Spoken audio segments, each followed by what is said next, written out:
ಪ್ರಿಯ ಆಸರೆ ಟಿವಿ ವೀಕ್ಷಕರೇ, ಆರೋಗ್ಯ ಎಂಬ ಈ ಕಾರ್ಯಕ್ರಮಕ್ಕೆ ನಾನು ನಿಮಗೆಲ್ಲರಿಗೂ ಸ್ವಾಗತ ಬಯಸ್ತೇನೆ. ಕಳೆದ ಹಲವಾರು ಸಂಚಿಕೆಗಳಲ್ಲಿ ಬೇರೆ ಬೇರೆ ರೀತಿಯ ಆರೋಗ್ಯ ಸಮಸ್ಯೆಯ ಕುರಿತು ಮತ್ತು ಅದರಿಂದ ಪರಿಹಾರ ಕಂಡುಕೊಳ್ಳುವುದು ಹೇಗೆ ಬೇರೆ ಬೇರೆ ಆರೋಗ್ಯ ಸಮಸ್ಯೆಯ ಕುರಿತು ಮಾಹಿತಿಯನ್ನು ಕೇಳುತ್ತಾ ಬಂದಿದ್ದೀರಿ. ಆ ಎಲ್ಲ ಸಂಚಿಕೆಗಳು ನಿಮಗೆ ಉಪಯೋಗವಾಗಿದೆ ಎಂದು ನಾನು ಭಾವಿಸುತ್ತೇನೆ. ಅದೇ ರೀತಿ ಇವತ್ತೊಂದು ಹೊಸ ವಿಷಯದ ಕುರಿತು ನಮ್ಮ ಮಧ್ಯದಲ್ಲಿ ಡಾಕ್ಟರ್ ಮರ್ಲಿನ್ ಸಾರಾ ಜಾನ್ ಅವರು ಬಂದಿರುತ್ತಾರೆ. ಅವರನ್ನು ನಾನು ಈ ಕಾರ್ಯಕ್ರಮಕ್ಕೆ ಸ್ವಾಗತಿಸುತ್ತೇನೆ. ಡಾಕ್ಟರ್, ನೀವು ಇವತ್ತು ಯಾವ ವಿಷಯದ ಕುರಿತು ಮಾಹಿತಿ ಕೊಡಲು ಇಷ್ಟಪಡುತ್ತೇನೆ? ಇವತ್ತು ನಾನು ಅಬೋರ್ಷನ್ ಬಗ್ಗೆ ಮಾತನಾಡ್ತೇನೆ. ಗರ್ಭಪಾತ. ಓಕೆ. ಈ ಗರ್ಭಪಾತ ಅಂದರೆ ಏನು ಡಾಕ್ಟರ್?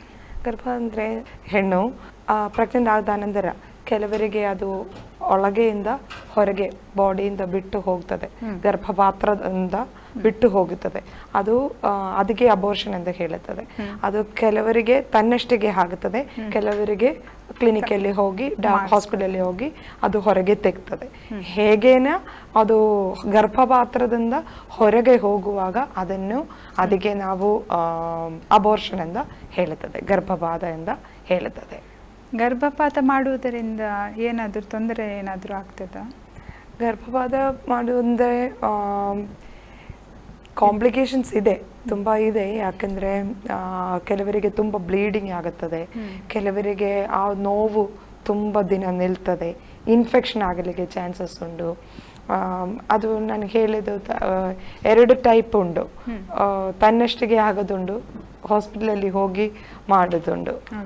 ಹಾಗೆ ಅದು ನಮಗೆ ಬೇರೆ ಬೇರೆ ಹಾಗೆ ಡಿಸ್ಕಸ್ ಮಾಡಬೇಕು. ಇದು ಗರ್ಭಪಾತ ಆಗ್ತದಲ್ಲ, ಇದು ಸ್ವಯಂ ಪ್ರೇರಿತವಾಗಿ ಹೇಗೆ ಸಂಭವಿಸ್ತದೆ?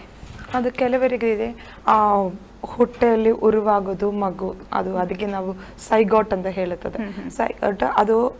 ಸೈಗೋಟ್ ಸೇರಿ ಕೆಲವರಿಗೆ ಅದು ಸರಿಯಾಗಿ ಇಂಪ್ಲಾಂಟ್ ಆಗೋದಿಲ್ಲ. ಅದು ಸ್ವಲ್ಪ ಟೈಮ್ ಆಗುವಾಗ ಅದು ಅಲ್ಲಿಂದ ಬಿಟ್ಟು ಹೋಗ್ತದೆ.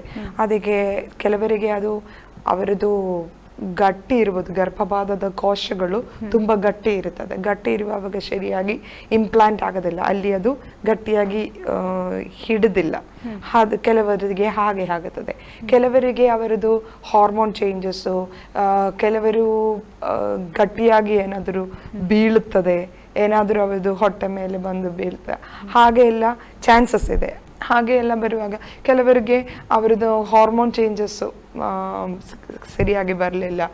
ಹಾಗೆ ಮೇಯ್ನಾಗಿ ಗಟ್ಟಿ ಇರುವುದು, ಕೋಶ ಗಟ್ಟಿ ಇರುವಾಗ ಅಲ್ಲಾದರೆ ಬಿದ್ದರೆ ಹಾಗೆ ಎಲ್ಲ ತನ್ನಷ್ಟಿಗೆ ಹೋಗುತ್ತದೆ.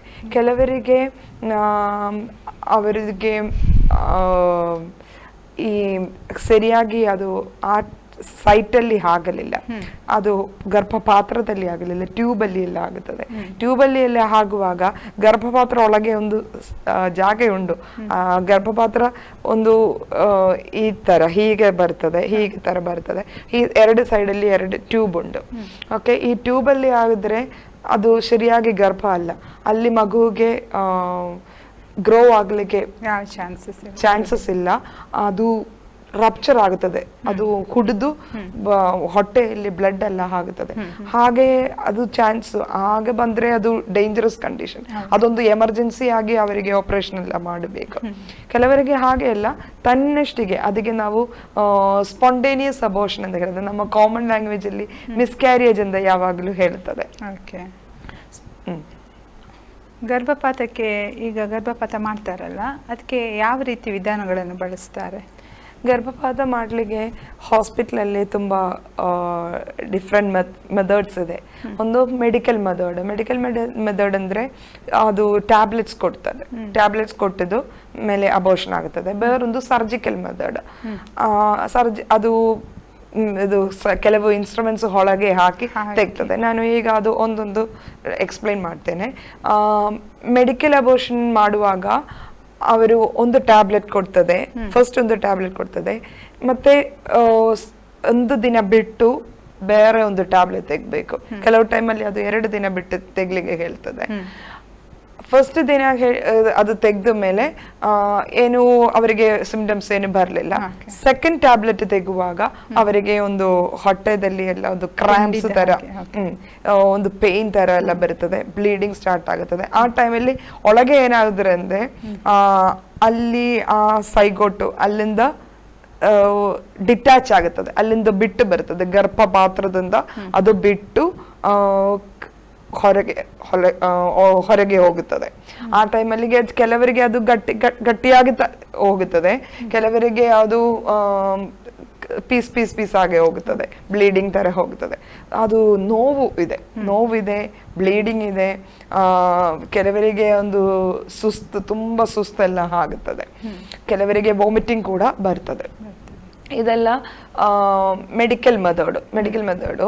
ಈ ತರ ಮಾಡ್ಲಿಕ್ಕೆ ಒಂದು 14 ವೀಕ್ಸ್ 14 ವಾರ ತನಕ ಆಗದು ಪ್ರೆಗ್ನೆನ್ಸಿಗೆ ಮಾತ್ರ ಈ ತರ ಮಾಡ್ಲಿಕ್ಕೆ ಆಗುತ್ತದೆ. ಓಕೆ, ಅದ ನಂತರ ಎಲ್ಲ ಬೇರೆ ಮೆಥಡ್ಸ್.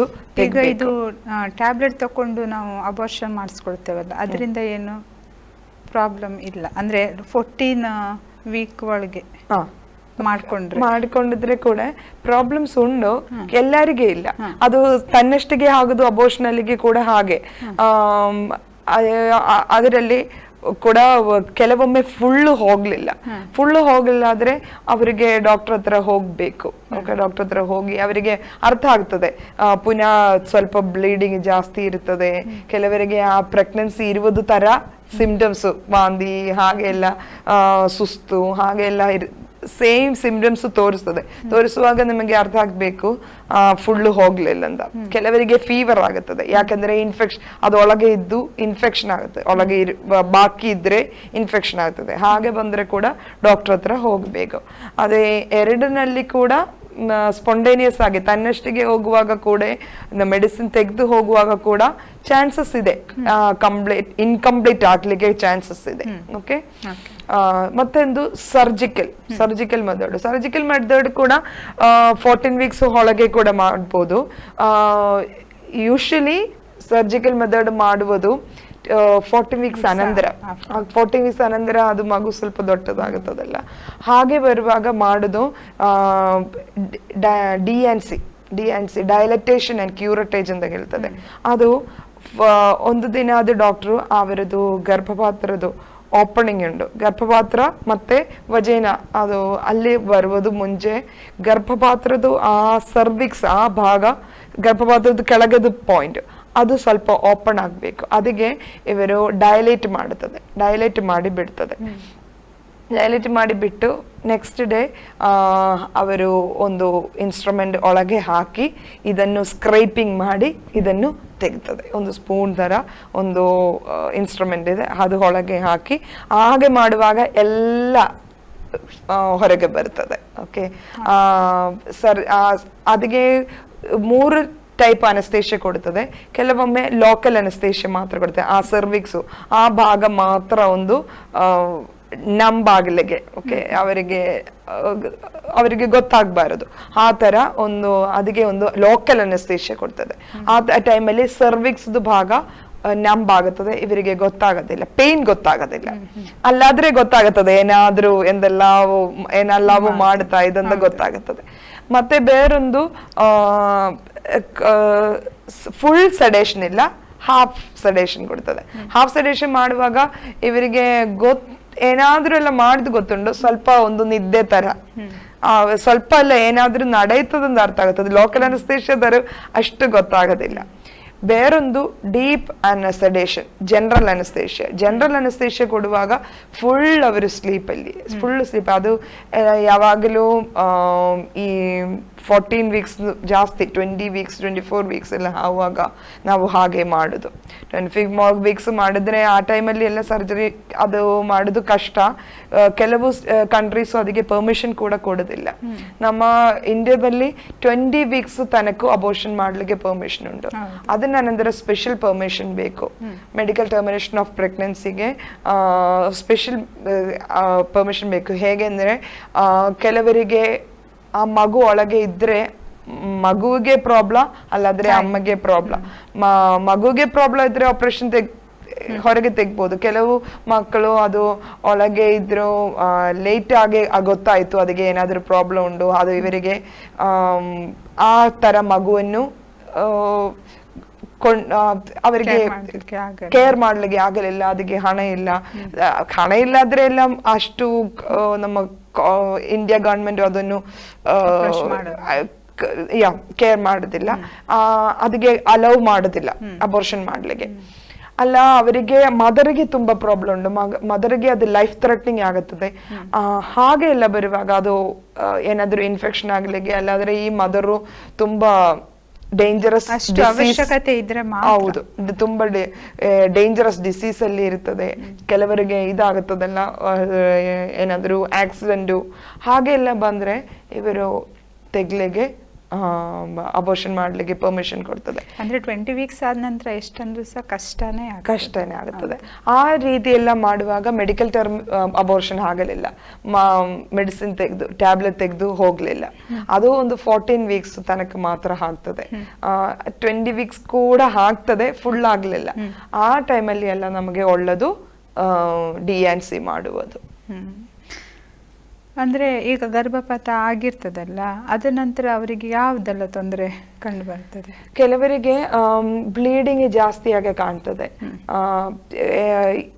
ಒಂದು ದಿನ ಪರವಾಗಿಲ್ಲ, ಕೆಲವರಿಗೆ 2 ದಿನ 3 ದಿನ ಅಬೋರ್ಷನ್ ನಂತರ ಬ್ಲೀಡಿಂಗ್ ಬರ್ತದೆ. ಅದು ಸ್ವಲ್ಪ ದಿನ ಬ್ಲೀಡಿಂಗ್ ಉಂಟು. ಕೆಲವರಿಗೆ ಜಾಸ್ತಿ ಆಗ ಬರ್ತದೆ, ಪುನಃ ಗಟ್ಟಿಯಾಗಿ ಕ್ಲೋಟ್ಸ್ ಆಗಿ ಎಲ್ಲ ಹೋಗ್ತದೆ. ಹಾಗೆ ಆ ಟೈಮಲ್ಲಿ ನಾವು ಇದೇ ಡಾಕ್ಟರ್ 1-2 ದಿನ ಪರವಾಗಿಲ್ಲ, ಜಾಸ್ತಿ ಆದ್ರೆ ಡಾಕ್ಟರ್ ಹತ್ರ ರಿಪೋರ್ಟ್ ಮಾಡಬೇಕು. ನಮಗೆ ಗೊತ್ತುಂಟಲ್ಲ ಒಂದು ನಾರ್ಮಲ್ ಬ್ಲೀಡಿಂಗ್ ಎಷ್ಟು ಉಂಟು, ನಮಗೆ ಮೆನ್ಸಸ್ ಆಗುವಾಗ ನಮಗೆ ಗೊತ್ತಾಗುತ್ತದೆ. ಆ ತರ ಕೂಡ ಅದರಿಂದ ಸ್ವಲ್ಪ ಜಾಸ್ತಿ ಅಬೋರ್ಷನ್ ಆಗುವಾಗ ಇರ್ತದೆ. ಅದರಿಂದ ಕೂಡ ಜಾಸ್ತಿ ಬರುವಾಗ ತುಂಬಾ ಟೈಮ್ ವೇಟ್ ಮಾಡಬಾರದು, ಡಾಕ್ಟರ್ ಹತ್ರ ಹೋಗ್ಬೇಕು. ಅಲ್ಲ ಕೆಲವರಿಗೆ 3 ದಿನ ಆನಂತರ ಕೂಡ ಬ್ಲೀಡಿಂಗ್ ಜಾಸ್ತಿ. ಹಾಗೆ ಬರುವಾಗ ಅದು ಒಳ್ಳೆ ಸೈನ್ ಅಲ್ಲ, ಅದು ಏನಾದ್ರೂ ಪ್ರಾಬ್ಲಮ್ ಒಳಗೆ ಇರಬಹುದು ಅವರಿಗೆ. ಬ್ಲೀಡಿಂಗ್ ಡಿಸಾರ್ಡರ್ ಈಗ ಗರ್ಭಪಾತ ಆಗ್ತದಲ್ಲ ಮ್ಯಾಮ್, ಅಂದ್ರೆ ಜಾಸ್ತಿ ಅಂದ್ರೆ ಎಷ್ಟು ದಿವಸ ತನಕ ನಮ್ಗೆ ಬ್ಲೀಡಿಂಗ್ ಆಗ್ಬೋದು? 3 ಡೇಸ್ ತನಕ ಅಷ್ಟೇ. ಅದು 3 ಡೇಸ್ ತನಕ ಬ್ಲೀಡಿಂಗ್ ಬರ್ತದೆ. ಅದು ತುಂಬಾ ಜಾಸ್ತಿ ಇದ್ರೆ ಅದು ಸೆಕೆಂಡ್ ಡೇ ಆದ್ರೆ ಕೂಡ ಡಾಕ್ಟರ್ ಹತ್ರ ಹೋಗ್ಬೇಕು. ಫಸ್ಟ್ ಡೇ ಆದ್ರೆ ಕೂಡ ನಮಗೆ ಅದು ತುಂಬಾ ಸುಸ್ತಾಗೋದು, ಆ ತರ ಬ್ಲೀಡಿಂಗ್ ಇದ್ರೆ ನಾವು ವೇಟ್ ಮಾಡಬಾರದು.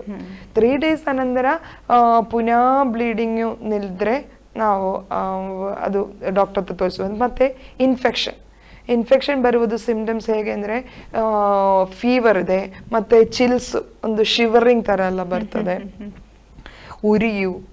ಒಳಗೆ ಉರಿಯು, ಯೂರಿನರಿ ಇನ್ಫೆಕ್ಷನ್ ಇದೆಲ್ಲ ಸೇರಿ ಬರ್ತದೆ.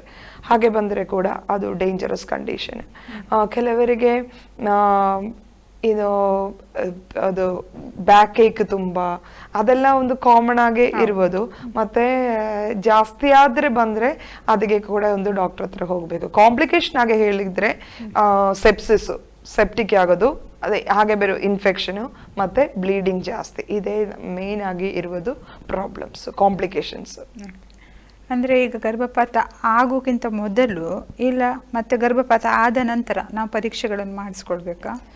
ಹೌದು, ಅದು ಗೊತ್ತಾಗ್ಬೇಕು ಇವರಿಗೆ ಬ್ಲೀಡಿಂಗ್ ಡಿಸಾರ್ಡರ್ಸ್ ಏನಾದ್ರು ಉಂಟಂದ.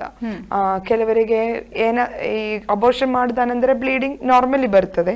ಬ್ಲೀಡಿಂಗ್ ಡಿಸಾರ್ಡರ್ಸ್ ಇರುವವರಿಗೆ ಬ್ಲೀಡಿಂಗ್ ಜಾಸ್ತಿ ಆಗುತ್ತದೆ.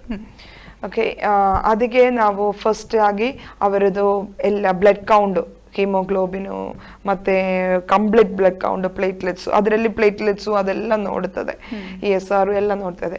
ಆ ಪ್ಲೇಟ್ಲೆಟ್ಸ್ ಎಲ್ಲ ಕೆಲವರಿಗೆ ಕಮ್ಮಿ ಇದ್ರೆ ಬ್ಲೀಡಿಂಗ್ ನಿಲ್ಲಲಿಕ್ಕೆ ಚಾನ್ಸ್ ಇಲ್ಲ. ಅದಕ್ಕೆ ನಾವು ಫಸ್ಟ್ ಆಗಿ ಏನಾದರೂ ಇದು ಮಾಡಬೇಕು, ಈ ಬ್ಲಡ್ ಟೆಸ್ಟ್ ಮಾಡಬೇಕು. ಮತ್ತೆ ಕೆಲವು ಡಾಕ್ಟರ್ಸು ಇವರು ಪೇಷಂಟ್ ಸ್ಕ್ಯಾನ್ ಮಾಡಿದ ರಿಪೋರ್ಟ್ ಅವರ ಹತ್ರ ಇಲ್ಲ ಆದ್ರೆ ಅವರು ಸ್ಕ್ಯಾನ್ ಮಾಡ್ತದೆ.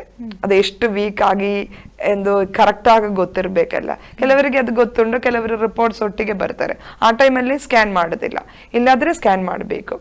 ಮತ್ತೆ ಮೆಡಿಕಲ್ ಅಬೋರ್ಷನ್ ಮಾಡಿದ ನಂತರ ಈ ಟ್ಯಾಬ್ಲೆಟ್ ತೆಗೆದು ಆಗುತ್ತದೆ. ಕೆಲವರಿಗೆ ಸ್ಪಾಂಟೇನಿಯಸ್ ತನ್ನಷ್ಟಿಗೆ ಅಬೋರ್ಷನ್ ಆಗುತ್ತದೆ. ಆ ಟೈಮಲ್ಲಿ ಕೂಡ ಇದರ ನಂತರ ಒಂದು ಸ್ಕ್ಯಾನ್ ಮಾಡಿದರೆ ಒಳ್ಳೆದು. ಯಾಕಂದ್ರೆ ಏನಾದ್ರೂ ಒಳಗೆ ಉಂಡಾ, ಇಲ್ಲ ಅದು ಒಳಗೆ ಇದ್ರೆ ಇವರಿಗೆ ಇನ್ಫೆಕ್ಷನ್ ಆಗ್ಲಿಕ್ಕೆ ಚಾನ್ಸಸ್ ಉಂಟು. ಮತ್ತೆ ಬ್ಲೀಡಿಂಗ್ ಕೂಡ ಒಳಗೆ ಏನಾದ್ರೂ ಇದ್ರೆ ಬ್ಲೀಡಿಂಗ್ ಬರ್ಲಿಕ್ಕೆ ಕೂಡ ಚಾನ್ಸಸ್ ಉಂಟು. ಅದಕ್ಕೆ ಮೆಡಿಕಲ್ ಅಬೋರ್ಷನ್ ಮಾಡಿದ್ರೆ, ಸ್ಪಾಂಟೇನಿಯಸ್ ತನ್ನಷ್ಟಿಗೆ ಅಬೋರ್ಷನ್ ಆದ್ರೆ ಕೂಡ ನಾವು ಸ್ಕ್ಯಾನಿಂಗ್ ಪುನಃ ಮಾಡುತ್ತದೆ. ಪುನಃ ಬ್ಲಡ್ ಟೆಸ್ಟ್ ಮಾಡಬೇಡ, ಸ್ಕ್ಯಾನಿಂಗ್ ಮಾತ್ರ. ಸರ್ಜಿಕಲ್ ಮೆಥಡ್ DNC ಮಾಡಿದ್ರೆ ಪುನಃ ಸ್ಕ್ಯಾನ್ ಮಾಡಬೇಡ, ಯಾಕಂದ್ರೆ DNC ಮಾಡುವಾಗ ಎಲ್ಲ ಹೊರಗೆ ಕ್ಲಿಯರ್ ಆಗಿ ಹೋಗ್ತದೆ. ಈಗ ಗರ್ಭಪಾತ ಆದ ನಂತರ ಅವರಿಗೆ ಯಾವ ರೀತಿ ನಾವು ಕೇರ್ ತೆಗೆದುಕೊಳ್ಬೇಕಾಗ್ತದೆ? ಅವರು ಬೆಡ್ ರೆಸ್ಟ್ ತೆಗಬೇಕು. 2 ವಾರ ಕೂಡ ರೆಸ್ಟ್ ತೆಗೆದ್ರೆ ಒಳ್ಳೇದು. ಕೆಲವರು ಹಾಸ್ಪಿಟಲ್ ಇಂದ ಸೇಮ್ ಡೇ ಹೋಗ್ಬೋದು, ಹಾಸ್ಪಿಟಲ್ ಇಂದ ನಮ್ಮ ಹಾಸ್ಪಿಟಲೈಸೇಷನ್ ಬೇಡ. ಅದು ಅಂದ್ರೆ ನಮ್ದು ಅಜ್ಜಿ ಹೇಳ್ತಿದ್ರು, ಈಗ ಡೆಲಿವರಿ ಆಗೋದಕ್ಕಿಂತ ಜಾಸ್ತಿ ಪೇನ್ ಅಬೋರ್ಷನ್ ಮಾಡೋದ್ರಲ್ಲಿ ಇರ್ತದೆ ಅಂತ. ಅದು ನಿಜನಾ? ಕೆಲವರಿಗೆ, ಕೆಲವರು ಬೇಗ ನಾರ್ಮಲ್ ಆಗಿ ಹೋಗ್ತದೆ, ಕೆಲವರಿಗೆ ಅದು ತುಂಬಾ ದಿನ ನೋವೆಲ್ಲ ನಿಲ್ತದೆ. ಹಾಗೆ ಒಂದು 2 ವೀಕ್ಸ್ ರೆಸ್ಟ್ ಮಾಡಿದ್ರೆ ಒಳ್ಳೇದು. ಯಾಕೆಂದ್ರೆ ಇದು ಕೂಡ ನಮ್ಮ ಬಾಡಿದು ತುಂಬಾ ಹಾರ್ಮೋನಲ್ ಚೇಂಜಸ್ ಎಲ್ಲ ಬಂದು ಸೇಮ್ ಪ್ರೆಗ್ನೆನ್ಸಿದು ಡೆಲಿವರಿದು ಎಕ್ಸ್ಪೀರಿಯನ್ಸ್ ಇವರಿಗೆ ಕೂಡ ಆಯ್ತು. ಫುಲ್ ಆಗಲಿಲ್ಲ, ಆದ್ರೆ ಕೂಡ ಇದು ಒಳಗೆ ಇರುವುದು ಒಂದು ಮಗುವುದು ಪಾರ್ಟಿಕಲ್ಸ್ ಹೋಗಿದೆಲ್ಲ ಆಲ್ಮೋಸ್ಟ್ ಸೇಮ್ ಪ್ರೋಸೆಸ್ ಆಗ್ತದೆ. ಅದು ಯೂಟ್ರಸ್ ಅಲ್ಲಿ ಕ್ರಾಂಪ್ಸ್ ಬರ್ತದೆ, ಕ್ರಾಂಪ್ಸ್ ಬಂದು ಹೊರಗೆ ಬಿಡ್ತದೆ. ಹಾಗೆಲ್ಲ ಹೋಗುವಾಗ almost same of the delivery symptoms ಆಗ್ತದೆ. ಅದಕ್ಕೆ ನಾವು ಅಟ್ಲೀಸ್ಟ್ 2 ವೀಕ್ಸ್ ರೆಸ್ಟ್ ತೆಗೆದ್ರೆ ಒಳ್ಳೆ. ರೆಸ್ಟ್ ತಗೊಳ್ತೇವೆ, ಮತ್ತೆ ಫುಡ್ ಅಲ್ಲಿ ಏನಾದ್ರೂ ಚೇಂಜಸ್? ಅಂದ್ರೆ ಕೆಲವು ಫುಡ್ ಎಲ್ಲ ತಿಂದ್ರೆ ನಂಜಾಗ್ತದೆ, ಹಾಗೆ ಆ ರೀತಿ ಎಲ್ಲ ಇದೆಯಾ? ಅದು ಫುಡ್ ನಾರ್ಮಲ್ ಆಗಿ ತಿನ್ಬೋದು, ಆದ್ರೆ ಕೂಡ ಇದು ಜಾಸ್ತಿ ಅಯರ್ನ್ ಇರುವುದು ಫುಡ್ ತಿನ್ಬೇಕು, ಇಲ್ಲಾಂದ್ರೆ ಅವರಿಗೆ ಅನಿಮಿಯಾ ಬರ್ಲಿಕ್ಕೆ ಚಾನ್ಸಸ್. ಅಬೋರ್ಷನ್ ಮಾಡ್ತಾನಂದ್ರೆ ಫುಡ್ ಅಲ್ಲಿ ಅಷ್ಟು ರೆಸ್ಟ್ರಿಕ್ಷನ್ಸ್ ಹಾಗೇನ ಕೇಳೋದಿಲ್ಲ. ಕೆಲವರು ದೊಡ್ಡವರು, ಅಜ್ಜಿ ಅವರು, ನಮ್ಮ ಹಳ್ಳಿ ಇರುವರು ಎಲ್ಲ ಕೆಲವುದೆಲ್ಲ ಹೇಳ್ತದೆ. ಅಲ್ಲಾದ್ರೆ ಅಬೋರ್ಷನ್ ಅದ್ರ ಮೇಲೆ ಏನು ಫುಡ್ ಕೂಡ ತಿನ್ಬೋದು. ಜಾಸ್ತಿ ನೀರು ಕುಡಿಬೇಕು, ಅಯರ್ನ್ ಇರುವುದು ಜಾಸ್ತಿ ಫುಡ್ ತಿನ್ಬೇಕು. ಮತ್ತೆ ಅವರು ಇದು ಕೂಡ ನೋಡ್ಬೇಕು, ಅಬೋರ್ಷನ್ ಅನ್ನೋದ್ರ ಬ್ಲೀಡಿಂಗ್ ಇದೆ, ಆ ಟೈಮಲ್ಲಿ ಪ್ಯಾಡು, ಕ್ಲೋತ್ ಯೂಸ್ ಮಾಡ್ಬೋದು, ಟ್ಯಾಂಪೂನ್ಸ್ ಯೂಸ್ ಮಾಡಬಾರದು. ಮೆನ್ಸ್ಟ್ರಲ್ ಕಪ್ಸ್, ಟ್ಯಾಂಪೂನ್ಸ್ ಎಲ್ಲ ಇದೆ, ಅದು ಆ ಟೈಮಲ್ಲಿ ಅವಾಯ್ಡ್ ಮಾಡಿದ್ರೆ ಒಳ್ಳೆದು. ಯಾಕಂದ್ರೆ ಒಳಗೆ DNC ಎಲ್ಲ ಮಾಡುವಾಗ ಆಲ್ರೆಡಿ ಅವರಿಗೆ ಒಂದು ಸ್ವಲ್ಪ ಕಾಯಲು ತರ ಫೀಲ್ ಆಗ್ತದಲ್ಲ, ಈ ಕಪ್ಸು ಟ್ಯಾಂಪೂನ್ಸ್ ಎಲ್ಲ ಹಾಕಿದ್ರೆ ಅದು ಕಷ್ಟ ಆಗುತ್ತೆ. ಅದಕ್ಕೆ ಆ ಟೈಮಲ್ಲಿ ಪ್ಯಾಡು ಅಲ್ಲಾದ್ರೆ ಕ್ಲೋತ್ ಯೂಸ್ ಮಾಡಿದ್ರೆ ಒಳ್ಳೆದಾಗುತ್ತದೆ. ಈಗ ಕೆಲವರಿಗೆ ಪುನಃ ಮೇಲಿಂದ ಮೇಲೆ ಗರ್ಭಪಾತವಾಗ್ತದಲ್ಲ ಮ್ಯಾಮ್, ಅದು ಹೇಗೆ? ಅದು ಕೆಲವರದು ಫಸ್ಟ್ ಆಗಿ ನಾನು ಹೇಳಿದ ರೀಸನ್ ಎಂಡೋಮೆಟ್ರಿಯೋಸಿಸ್.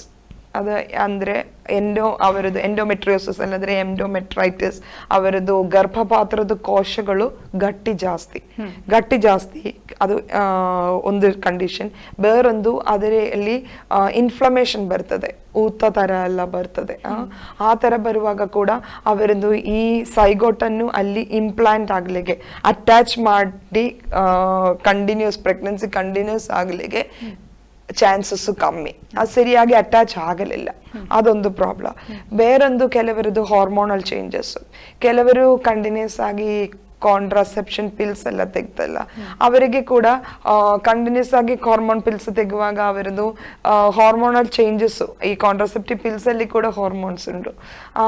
ಹಾಗೆ ಅವರದ್ದು ಹಾರ್ಮೋನ್ ಲೆವೆಲ್ಸ್ ಕೂಡ ಕೆಲವರಿಗೆ ಸರಿಯಾಗಿ ಬರಲಿಲ್ಲ, ಕಂಟಿನ್ಯೂಸ್ ಆಗಿ ಕಾಂಟ್ರಾಸೆಪ್ಟಿವ್ ಪಿಲ್ಸ್ ಎಲ್ಲ ತೆಗುವಾಗ. ಹಾಗೆ ಎಲ್ಲ ಒಂದು ಮಿಸ್ಕ್ಯಾರೇಜಸ್ ಆಗ್ಲಿಕ್ಕೆ ಚಾನ್ಸಸ್. ಮೇನ್ ಆಗಿ ರೀಸನ್ ಎಂಡೋಮೆಟ್ರಿಯೋಸಿಸ್, ಎಂಡೋಮೆಟ್ರೈಟಿಸ್.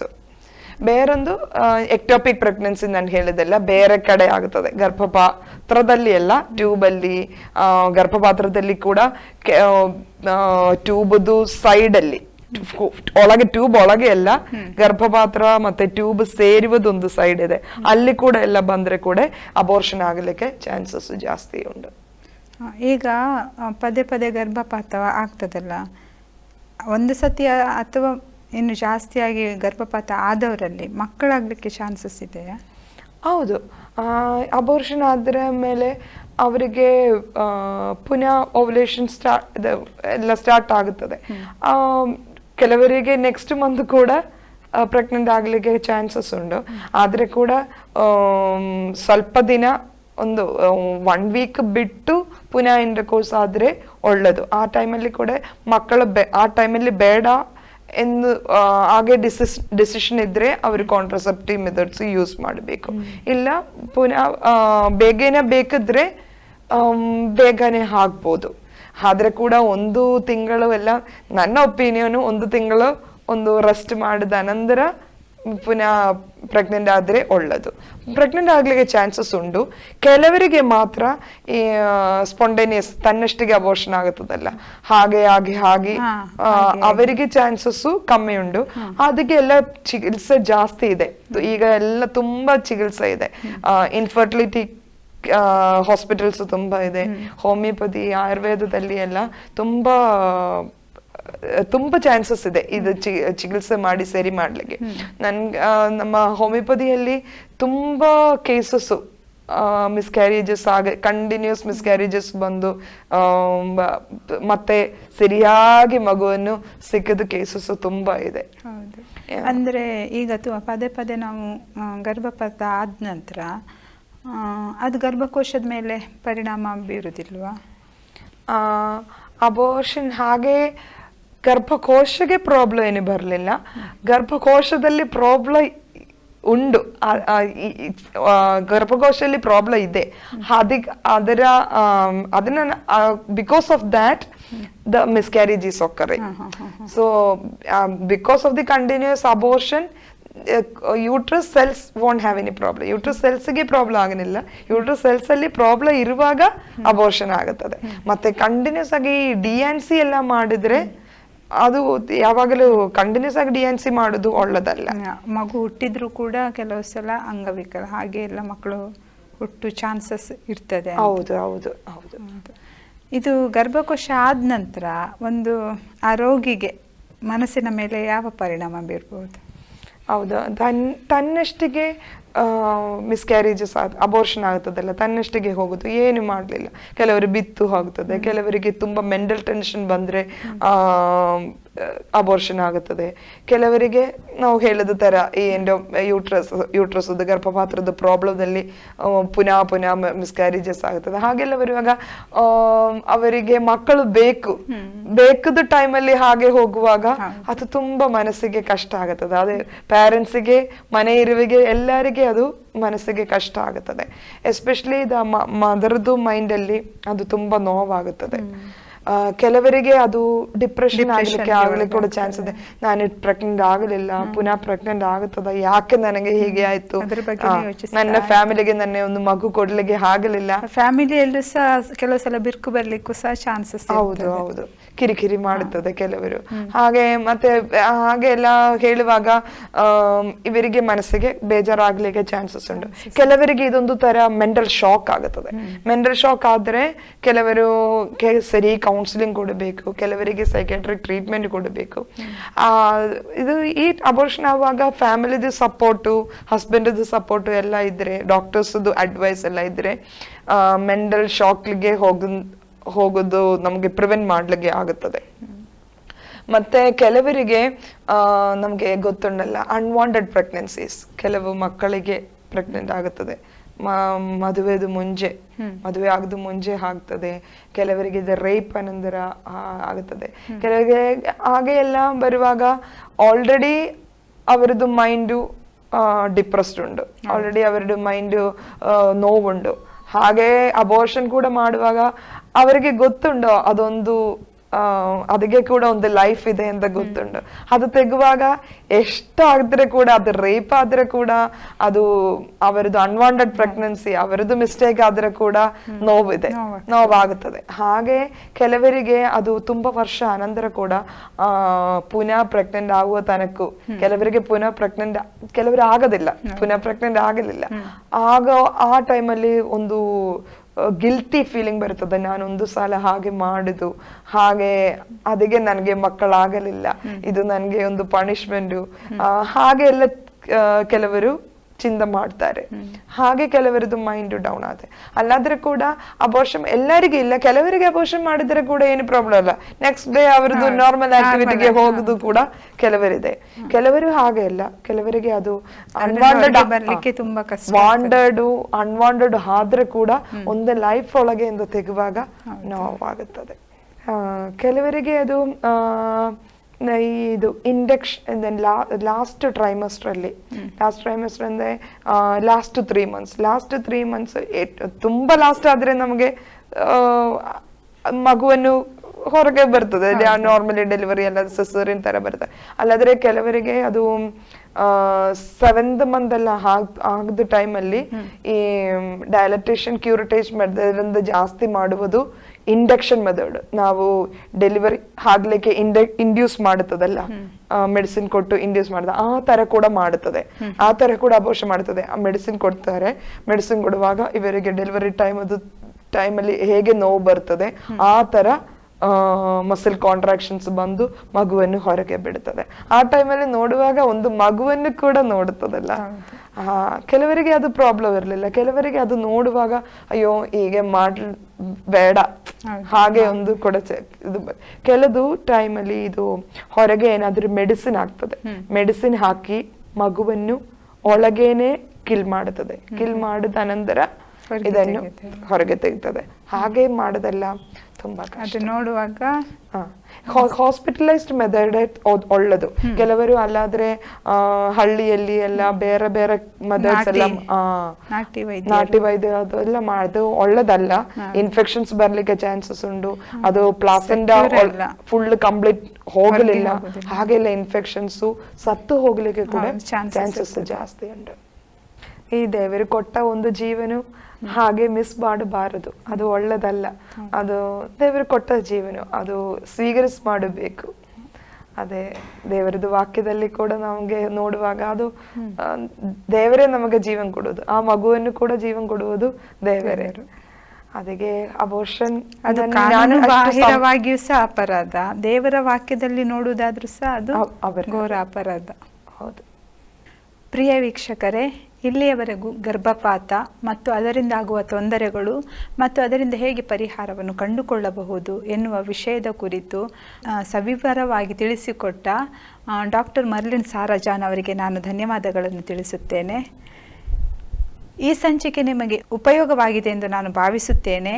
ಹಾಗೆ ಮುಂದಿನ ಸಂಚಿಕೆಯಲ್ಲಿ ಒಂದು ಹೊಸದಾದ ವಿಷಯದ ಬಗ್ಗೆ ನಾವು ಚರ್ಚಿಸೋಣ. ಅಲ್ಲಿಯವರೆಗೂ ನೋಡ್ತಾ ಇರಿ ಆಸರೆ ಟಿವಿ.